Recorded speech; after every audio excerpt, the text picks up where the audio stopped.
हाय nurses, मैं हूं आर्यन श्वेता और आप सब लोगों को मेरे channel nursing with Aryan Shweta में बहुत बहुत स्वागत है। तो आज फिर से मैं आप लोगों के पास लेके आई हूं एक फंडामेंटल ऑफ नर्सिंग की टॉपिक जो है स्टैंडर्ड प्रिकॉशंस। जी हाँ दोस्तों, स्टैंडर्ड प्रिकॉशंस हमने सुना तो बहुत होगा, लेकिन ये है क्या? तो मैं बताती हूँ आप लोगों को। स्टैंडर्ड प्रिकॉशन एक ऐसा टर्म है जिसके अंडर वो सारा कुछ आता है जो भी हम करते हैं, जो भी सामान हम इस्तेमाल करते हैं, ताकि एक आदमी से दूसरे आदमी के बीच में कोई भी डिजीज या बीमारी ना फैले।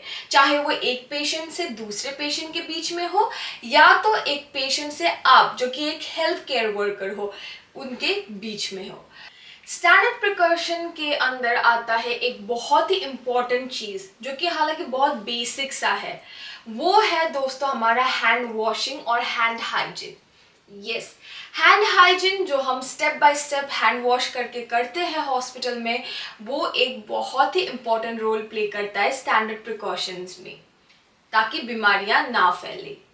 उसके बाद आता है हमारा ये अल्कोहल हैंड रब, जो कि टाइम टू टाइम डिकॉन्टामिनेशन के लिए यूज करते रहते हैं। अल्कोहल हैंड रब सोल्यूशन जो जगह जगह पर रखा गया होता है हॉस्पिटल्स में, वो हमें टाइमली यूज करना होता है। उसके बाद आता है हमारा इक्विपमेंट्स दोस्तों वो सामान है, वो चीजें हैं जो हम यूज करते हैं खुद को प्रोटेक्ट करने के लिए। जैसे कि आपका हो गया मास्क जो हम कोविड में यूज कर रहे थे खुद को प्रिवेंट करने के लिए डिजीज से, है ना।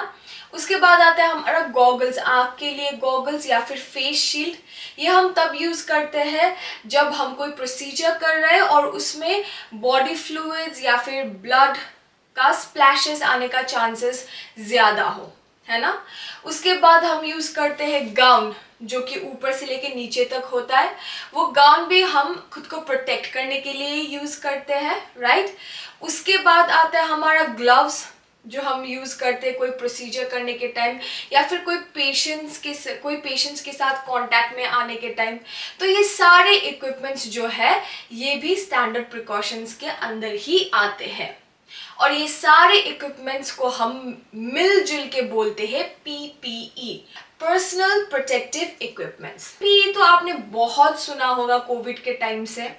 तो ये पीपीई जो है उसका भी लगाने और उतारने का एक स्टेप्स होता है जो कि स्टैंडर्ड स्टेप्स है और हमको फॉलो करनी होती है।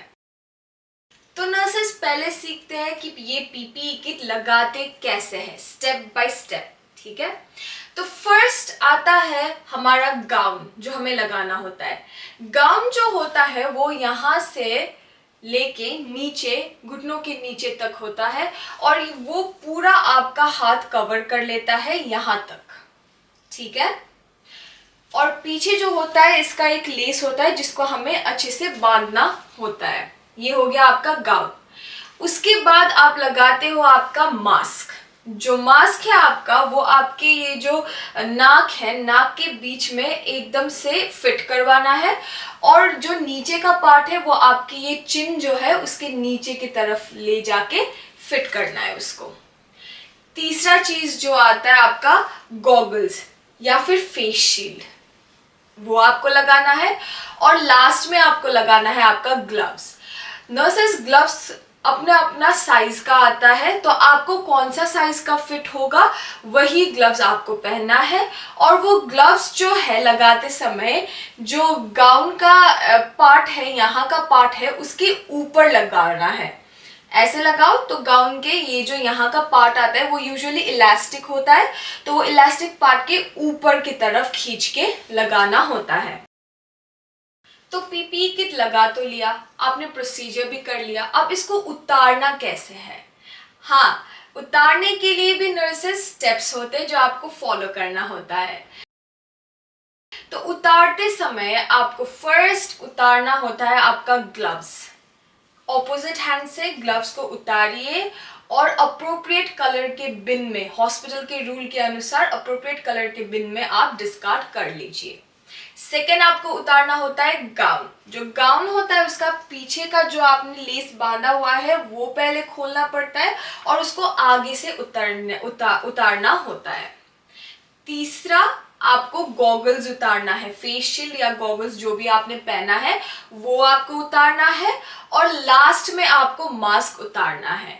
मास्क वो बंधा हुआ मास्क है पीछे, तो आपको पहले वो अनफास्टन करना, वो खोलना पड़ेगा, फिर निकालना पड़ेगा, या फिर अगर इलास्टिक वाला है तो ऐसे करके आप मास्क को निकाल के वो भी अप्रोप्रिएट कलर्ड बिन में आप डिस्कार्ड कर सकते। तो नर्सेस, एक बार जो आपने पीपीई किट रिमूव कर लिया अपने बॉडी से, तो उसको भी सही जगह में डिस्कार्ड करना इंपॉर्टेंट होता है। वो भी स्टैंडर्ड प्रिकॉशन के अंदर ही आता है।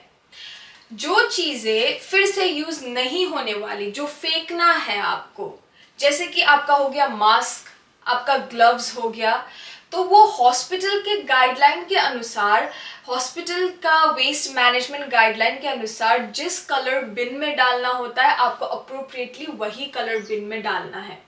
और जो चीज़ें आपको क्लीनिंग के लिए देना है, जो क्लीन होके रीप्रोसेस्ड होके स्टेरलाइज होके फिर से यूज़ करने के लिए आएगा, उसका क्या क्राइटेरिया है, गाइडलाइंस है आपके हॉस्पिटल के, उसके अकॉर्डिंग आपको वो चीज़ें डिस्कार्ड करनी पड़ती है। तो नर्सेस, आशा करती हूँ कि आज का वीडियो आपके लिए बहुत ही फायदेमंद रहा होगा। आप लोगों को एक अंडरस्टैंडिंग हो गई होगी कि स्टैंडर्ड प्रिकॉशन एक्चुअली है क्या, उसके अंदर आता क्या है, पीपीई क्या होता है और पीपीई लगाने और उतारने का तरीका क्या होता है। अगर आपको इसमें कोई भी क्वेश्चन हो, कोई भी डाउट हो, तो आप अपना क्वेश्चन और डाउट कमेंट सेक्शन में कमेंट कर सकते हैं। मैं अपनी तरफ से पूरी कोशिश करूंगी उसका आंसर ढूंढने के लिए और फिर आपके सामने आंसर वीडियो लेके हाजिर होंगी। Thank you.